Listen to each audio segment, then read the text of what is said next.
अचानक वहां पर भैरव को देखकर सारे सैनिक तुरंत अपने एक घुटने पर बैठ जाते हैं। सर को झुकाकर अपने हाथ को अपने हर्ट के ऊपर रख लेते हैं, जैसे कि वह अपने किंग के रिस्पेक्ट में हमेशा करते हैं। भैरव वहां पर खड़ा हुआ था।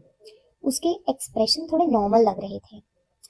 उसके पीछे ध्रुव भी खड़ा हुआ था, जो सस्पिशियस आंखों के साथ रागिनी को देख रहा था। भैरव को यहाँ देखकर रागिनी थोड़ा नर्वस हो जाती है, मगर वह चुपचाप अपनी जगह पर कॉन्फिडेंस के साथ खड़ी रहती है। भैरव अपनी नजरों को रागिनी की तरफ करता है। वह एम्यूजमेंट के साथ रागिनी को देख रहा था। रागिनी जब इस मैदान में आई, तब से लेकर उसने सारा का सारा वाक्य किया, अपनी आंखों से देखा। अमेजिंग। रागिनी जैसी योद्धा आज तक उसने पूरे शैडोलैंड में कहीं भी नहीं देखी। भैरव चलकर आगे आता है। रागिनी चुपचाप खड़ी हुई थी। भैरव रागिनी के पास आकर बोला, तुम यहाँ क्या कर रही हो? रागिनी ने जवाब दिया, मुझे कमरे में थोड़ी घुटन हो रही थी, मैं बस टहलने के लिए निकली थी। तभी रुद्र ने थोड़ी कठोर आवाज में रागिनी से कहा, इस तरफ औरतों को आने की इजाजत बिल्कुल नहीं है। रागिनी भी कड़क आंखों से रुद्र की तरफ देखने लगी। भैरव साफ देख सकता था कि रागिनी की आंखों में फिर से गुस्सा दिखाई देने लगा। रागिनी ने कहा, आप लोगों ने औरतों को समझकर क्या रखा है? हम कोई किसी की जागीर नहीं है जिन्हें घर कमरों के चार दीवारों के बीच में कैद करके रखा जाए। मेरी जहां मर्जी मैं वहां जाऊंगी। रागिनी की हाजिर जवाबी सुनकर रुद्र को गुस्सा आता है, पर भैरव सबको वहां से जाने को कहता है। भैरव का ऑर्डर पाते ही सारे सैनिक अपने अपने काम पर निकल जाते हैं। उसके बाद भैरव रुद्र से बोलते हुए कहता है, बड़े भैया, आप जाकर जरा सिक्योरिटी की जांच पड़ताल कीजिए। रुद्र ने हल्का सा सिर हिलाया और फिर रागिनी को हल्के गुस्से से देखकर वहां से चला गया। रागिनी अपनी जगह पर चुपचाप खड़ी रही, हाथों को छाती पर क्रॉस किया और उन्हें ऐसे इग्नोर किया जैसे उसे कोई फर्क ही नहीं पड़ रहा हो। भैरव रागिनी की तरफ देखकर बोला, काफी अच्छा प्रदर्शन किया तुमने अपनी शक्तियों का। आई मस्ट से, काफी अच्छी योद्धा हो तुम। भैरव के मुंह से अपनी तारीफ के शब्द सुनकर रागिनी थोड़ा चौंक गई। उसने भैरव से कहा, आप मेरी तारीफ कर रहे हैं, एक औरत की? भैरव ने तिरछा सा मुस्कुराकर कहा, अपने हथियारों को थोड़ा सा चेक करते हुए फिर कहा, औरत हो या मर्द, क्या फर्क पड़ता है? अगर तारीफ के लायक काम किया है तो तारीफ तो करनी बनती है।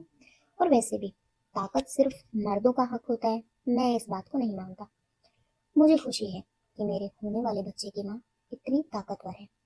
भैरव की बात सुनकर रागिनी हैरान जरूर थी, मगर वह होने वाले बच्चों की माँ यह शब्द सुनकर थोड़ा सा एनोइंग फेस बना लेती है। भैरव रागिनी के पास आकर बोला, चलो फिलहाल मेरे पास काफी टाइम है। यह सुनकर रागिनी अपनी आईब्रोज को हल्का सा सिकोड़ लेती है और कहती है, हाँ तो, और मैं कहाँ चलूं? भैरव ने जवाब दिया, बच्चे के लिए कोशिश करनी है या नहीं? यह सुनकर रागिनी चौंक गई। उसने कहा, माइकिन, ये आप? भैरव ने बीच में ही कहा, जितना जल्दी तुम मुझे मेरा बच्चा दोगे उतना जल्दी मैं तुम्हें यहाँ से जाने दूंगा, सोच लो। रागिनी थोड़ा इरिटेट होकर भैरव को देखती है। भैरव वहां से चला जाता है। उसके चले जाने के बाद रागिनी एक गहरी लंबी सांस लेती है और उसके साथ पीछे पीछे चल देती है। भैरव एक वाटरफॉल के पास पहुंचता है, खूबसूरत सी जगह पर। रागिनी उसके पीछे पीछे उस जगह पर आती है और देखती है कि वो जगह इतनी ज्यादा खूबसूरत लग रही थी। झरने से पानी बह रहा था जो क्रिस्टल की तरह चमक रहा था। नीचे एक नदी जा रही थी। चारों तरफ बाग बगीचे, पेड़ पौधे, हर कलर के फूल, तितलियां, पंछियों की आवाज, सब कुछ इतना प्यारा था कि रागिनी तारीफ किए बिना रह ही नहीं पाई। उसने कहा, यह कौन सी जगह है, इतनी खूबसूरत है? भैरव ने अपने कपड़े निकालते हुए कहा, यह मेरी नहाने की जगह है। वैसे अगर तुम चाहो तो मुझे ज्वाइन कर सकती हो। रागिनी चौंक कर भैरव की तरफ देखती है और कहती है, आपके साथ? भैरव ने अपने आईब्रोज ऊपर उठाए और कहा, हमारे बीच ऑलरेडी सब कुछ हो चुका है, तो तुम्हारे अंदर ऐसा कुछ भी नहीं है जो अब तक मैंने नहीं देखा। रागिनी ने शर्म के मारे ऑकवर्ड होकर अपना चेहरा घुमा लिया। एम्बैरेसमेंट हो रही थी उसे काफी ज्यादा। फिर उसने कहा, लेकिन आपने तो कहा था कि आप बिना कपड़ों के मेरी आंखों के सामने नहीं आएंगे, तो क्या फिर आप मेरी आंखों में दोबारा पट्टी बांधने का इरादा है क्या? भैरव ने रागिनी की बात सुनकर एक सेकंड का पॉज लिया और फिर कहा, नहीं, एक्चुअली उसकी जरूरत नहीं है। तुम यह सब करते वक्त भी मुझे देख सकती हो, और फैक्ट ये है कि ये सब करते वक्त तुमने बार बार मुझे देखना जरूरी है। रागिनी बहुत कंफ्यूज हो जाती है, तो भैरव ने क्लियर करते हुए कहा, वो एक्चुअली ना, हमारा होने वाला बच्चा मेरी तरह हैंडसम होना चाहिए। मैंने सुना है कि गर्भवती होने पर से लेकर बच्चा पैदा होने तक वाली माँ जिसका चेहरा बार बार अपनी आंखों के सामने और बहुत ज्यादा देखती है, बच्चा उसी की तरह दिखाई देता है। तो मैं चाहता हूँ कि मेरा बच्चा बिल्कुल मेरी तरह ही दिखाई दे, बहुत हैंडसम और बहुत खतरनाक। रागिनी का मुंह खुला का खुला ही रह जाता है। कितना बेशर्म आदमी है, जी। वह अपने हाथों को छाती पर क्रॉस करके इरिटेट होकर खड़ी रही। भैरव पानी के अंदर जाने लगा। उसके बिना कपड़ों के बॉडी को देखकर रागिनी की नजरें न चाहते हुए भी उसकी तरफ जाने लगी। भैरव के बाल उसके कंधों तक आ रहे थे। वह आराम से पानी के अंदर जाता है और क्रिस्टल जैसे चमचमाते हुए पानी से नहाना शुरू कर देता है। भैरव की बॉडी को देखकर रागिनी अपना सिलाइवा गटक लेती है और उसकी नजरें उसके शरीर पर गोंद की तरह चिपक जाती हैं।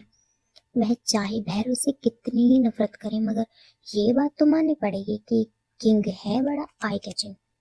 भैरव ने बिना रागिनी की तरफ देखे अपनी बॉडी को पानी से धोते हुए कहा, अब वहीं पर खड़ी रहोगी, मुझे इसी तरह घूरती रहोगी या अंदर भी आओगी?